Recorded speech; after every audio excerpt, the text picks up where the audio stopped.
नमस्कार, मैं विवेकानंद चौरसिया जिला स्तरीय TLM मेला में आप सबों का स्वागत करता हूं। और आइए देखते हैं क्या सब है इस TLM मेला में।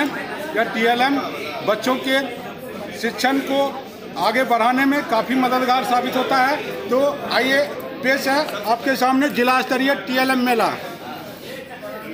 हमारे सामने मध्य विद्यालय छर्रापट्टी अलौली से नागेंद्र चौरसिया जी अपना TLM प्रस्तुत कर रहे हैं। क्या है नागेंद्र भाई, बताइए। मेरे पास ये अल्फ़ाबेटिकल की है। जोर से बोलिए। ये अल्फ़ाबेटिकल की है और अच्छा। वर्णमाला पूंजी है। दोनों पार्ट 1 और पार्ट 2 के रूप में है। Part 1 and part 2। हाँ। अच्छा। पार्ट 1 में अल्फ़ाबेटिकल की है जो अंग्रेजी वर्णमाला है। अच्छा अच्छा। इसमें प्राथमिक कक्षा के बच्चों के लिए है जो ABCD सीखते हैं। अच्छा।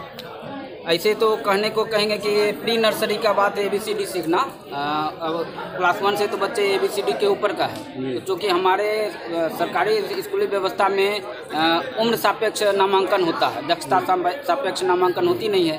तो इसमें अधिक उम्र के बच्चों को ऊँचे क्लास में लाया जाता है, जब भले उसे कुछ आए या ना आए। उस स्थिति में उसे ABCD भी सीखना पड़ता है। तो वहाँ पे समावेशी शिक्षा की व्यवस्था रहती है। उसके लिए ये TLM प्रभावी हो सकता है।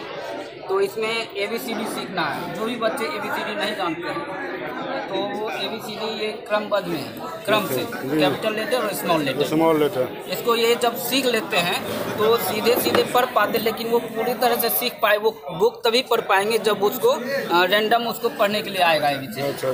तो हम लोग भी पढ़े हैं कि ये रैंडम ऑर्डर में ABCD उसको पढ़ाया जाता है कि तो इस तरह की WERD इस तरह से ये उल्टा पुल्टा है तो इसको पढ़ लेंगे। अगर ये पढ़ पाए तो ABCD कैपिटल लेटर उसको अच्छे से याद होगा। फिर स्मॉल लेटर की भी ऐसी ही बात होती है। तो स्मॉल लेटर ये भी रैंडम ऑर्डर में है, A से Z तक है। अगर इसको ये पढ़ पाए तो स्मॉल लेटर और कैपिटल लेटर दोनों इसका क्लियर हो जाता है। ये तो रहा प्राथमिक कक्षा के बच्चों के लिए ABCD वर्णमाला सीखने की बात, अल्फ़ाबेट।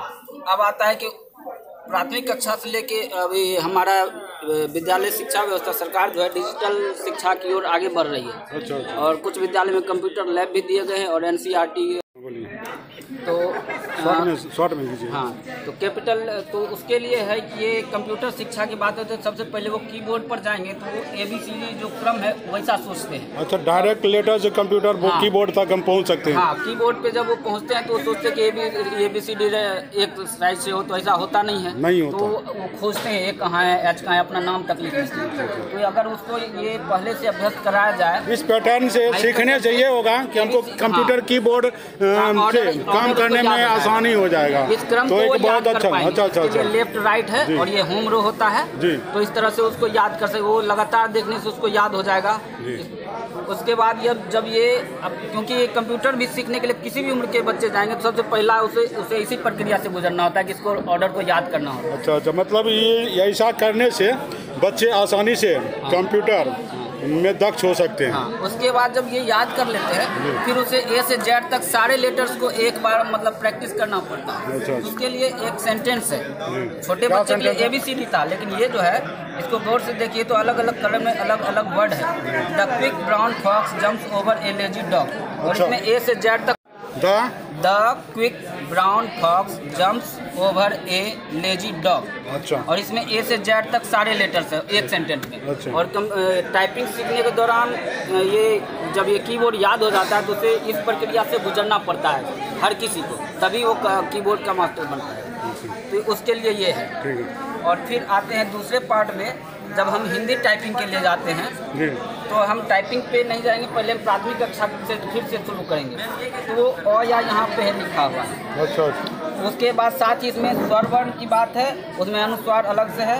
फिर व्यंजन वर्ण की बात है और ये गवर्ग चवर्ग टवर्ग तवर्ग, उसके बाद ये पवर्ग और ये पवर्ग, उसके बाद ये योरोलोबा में अंतस्थ होता है और फिर ये उष्म होता है और फिर ये संयुक्त वर्ण है।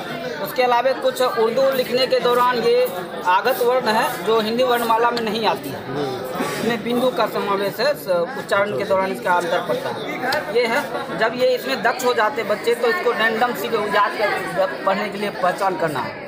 और उसके बाद जब लिखने के दौरान होता है कि शब्द लिखने की बात आती है तो सरल शब्द वो लिख लेते हैं राम आम इस तरह का, लेकिन कृष्ण लिखने में दिक्कत इस तरह का शब्द विष्णु, इस तरह का शब्द संयुक्त अक्षर वाले में उसे आधा वर्ण को कैसे लिखेंगे, उसको कहाँ से काटेंगे आधा, अच्छा। उसमें उसको परेशानी होती है, तो वो भी साथ साथ दिया हुआ है आधा।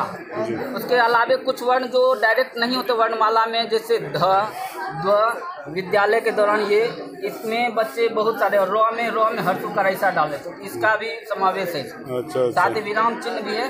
लेकिन ये तो रही बात प्राथमिक कक्षा के बच्चे के लिए अ सीखने के लिए, वर्णमाला सीखने के लिए। लेकिन जब हम आते हैं कंप्यूटर कीबोर्ड पे बैठते हैं और हिंदी टाइपिंग की बात आती है, फिर वही मोतो जोलो से शुरू करते हैं। यहाँ से ये एच है, ये होम रो को दर्शाता है, यानी हमारा फिंगर हमेशा यहाँ रहता है। ये टाइपिंग के दौरान संक्षेप में ये कहा जाए कि इसे टाइपिंग और कंप्यूटर सीखना बिल्कुल आसान हो जाता है बच्चों के लिए। दोनों एक साथ है। बहुत बहुत धन्यवाद नागेंद्र जी।